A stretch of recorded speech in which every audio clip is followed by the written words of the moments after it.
Assalamualaikum, salam sejahtera bagi kita semua. Shalom, Om Swastiastu, Namo Buddhaya, dan salam kebajikan. Nama saya Krisanti Angela Putri dari Fakultas Ekonomi dan Bisnis, jurusan akuntansi. Di video ini saya akan menjelaskan tentang Pancasila dalam konteks sejarah perjuangan bangsa Indonesia. Sebelumnya akan saya sampaikan bahwa nilai-nilai Pancasila sendiri sudah melekat dan teramalkan di kegiatan bangsa Indonesia sehari-hari.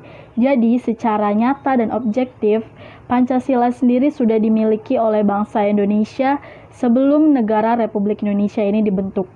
Proses terbentuknya bangsa dan negara Indonesia melalui sebuah proses sejarah yang cukup panjang.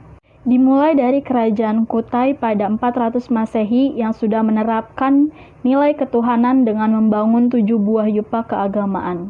Kemudian pada abad ke-7 di Sumatera muncullah sebuah kerajaan yaitu Kerajaan Sriwijaya yang mempersatukan kegiatan perdagangan, mempunyai sebuah pemerintahan, dan mendirikan Universitas Agama Buddha di bidang keagamaan dan budaya. Dan pada masa sebelum Kerajaan Majapahit, Kerajaan Airlangga menonjol dalam menerapkan nilai-nilai Pancasila seperti membangun bangunan keagamaan, membuat hubungan dagang dengan Bengala, Compa, dan Campa, melakukan musyawarah, dan membuat tanggul dan waduk untuk kesejahteraan rakyat.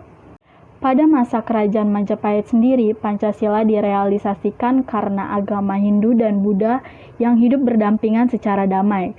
Kemudian Raja Hayam Wuruk yang memiliki penasehat dan Pati Gajah Mada yang menyebutkan Sumpah Palapa untuk mempersatukan Nusantara. Ketika masa kerajaan-kerajaan telah berakhir, bangsa Indonesia dijajah oleh Belanda. Dan masa penjajahan ini menimbulkan rasa nasionalisme bangsa Indonesia dan menyadarkan bahwa perlawanan sendiri-sendiri tidaklah efektif.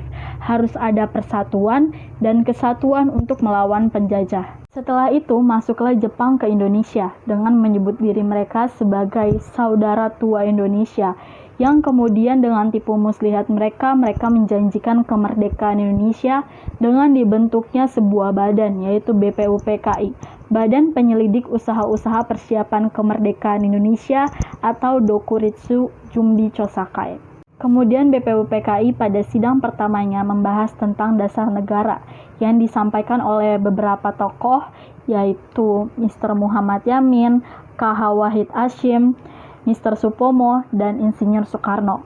Para tokoh tersebut mempunyai peran penting dalam pembentukan dasar negara Indonesia. Setelah setiap usul dari para tokoh itu ditampung, Panitia 9 kembali merumuskan dasar negara itu ke dalam Piagam Jakarta, yang kemudian menjadi dasar negara Indonesia dan pada tanggal 18 Juli 1945 akhirnya disahkan oleh PPKI. Setelah proklamasi, Belanda masih ingin menguasai Indonesia. Kemudian Presiden Soekarno cepat-cepat mengeluarkan 3 maklumat untuk melawan setiap tuduhan Belanda.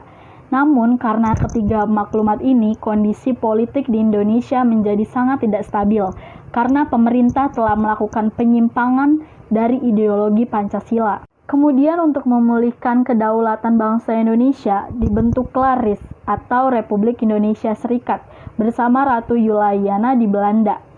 Karena pendirian RIS ini hanyalah taktik semata atas persetujuan RIS dengan negara RI, akhirnya semua negara bagian dalam RIS bersatu ke dalam Negara Kesatuan Republik Indonesia. Tahun 1955, kondisi bangsa Indonesia mulai tidak stabil lagi karena beberapa hal. Salah satunya seperti konstituante yang bertugas untuk membuat undang-undang, malah kembali membahas dasar negara lagi. Akhirnya Presiden Soekarno mengeluarkan Dekret 5 Juli tahun 1959 yang isinya 1. Membubarkan konstituante. 2. Menetapkan berlakunya kembali Undang-Undang Dasar 1945 serta tidak lagi diberlakukannya kembali Undang-Undang Dasar 1950. Ketiga, dibentuknya MPRS dan DPAS dalam waktu yang sesingkat-singkatnya. Munculnya masa Orde Baru membuat Presiden Soekarno lengser dari posisinya sebagai presiden karena berbagai aksi dan tuntutan dari rakyat seperti pembubaran PKI dan ormas-ormasnya, pembersihan kabinet dari unsur-unsur G30 SPKI, dan penurunan harga. dan kemudian digantikan oleh Soeharto yang bertugas untuk memulihkan kondisi negara Indonesia sesuai dengan Super Semar atau Surat Perintah 11 Maret. Akhirnya, sejak saat itu, masa Orde Baru secara berangsur-angsur merealisasikan pembangunan nasional. Sampailah kita pada masa reformasi, di mana Indonesia mengalami krisis ekonomi. Dan ternyata masa pemerintahan Orde Baru ini hanya membawa kesejahteraan semu, karena kekuasaan ekonomi di Indonesia berada pada sebagian kecil penguasa dan konglomerat. Praktek korupsi, kolusi, dan nepotisme tumbuh dengan suburnya, dan telah terjadi penyalahgunaan kekuasaan dan wewenang yang dilakukan oleh para pejabat dan pelaksana pemerintahan. Bukan hanya itu, terjadinya konsentrasi kekuasaan dan partisipasi di dalam pembuatan keputusan-keputusan nasional yang hampir seluruhnya berada di tangan penguasa negara, pada kelompok militer, pada kelompok cerdik pandai, dan pada kelompok wira swastawan yang bekerja sama dengan masyarakat bisnis internasional. Kondisi yang demikian berakibat pada kondisi ekonomi rakyat menjadi semakin parah karena mereka tidak mendapat perhatian dari pemerintah sebagaimana mestinya.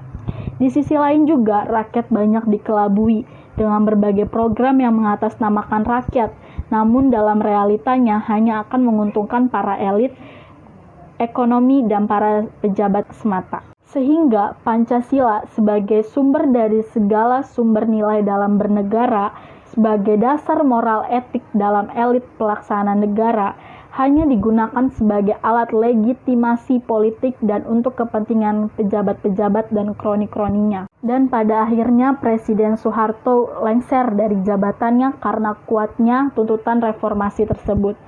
Digantikan oleh Bapak Presiden B.J. Habibie, wakilnya, yang mengantarkan bangsa Indonesia untuk melakukan reformasi secara menyeluruh, sehingga dapat diwujudkan sesuai Pasal 1 Ayat 2 Undang-Undang Dasar 1945 bahwa kedaulatan berada di tangan rakyat. Jadi itulah Pancasila dalam konteks sejarah perjuangan bangsa Indonesia. Saya harap Pancasila dapat direalisasikan dalam kehidupan berbangsa dan bernegara masyarakat Indonesia. Itu aja dari saya, kurang lebihnya mohon maaf. Terima kasih.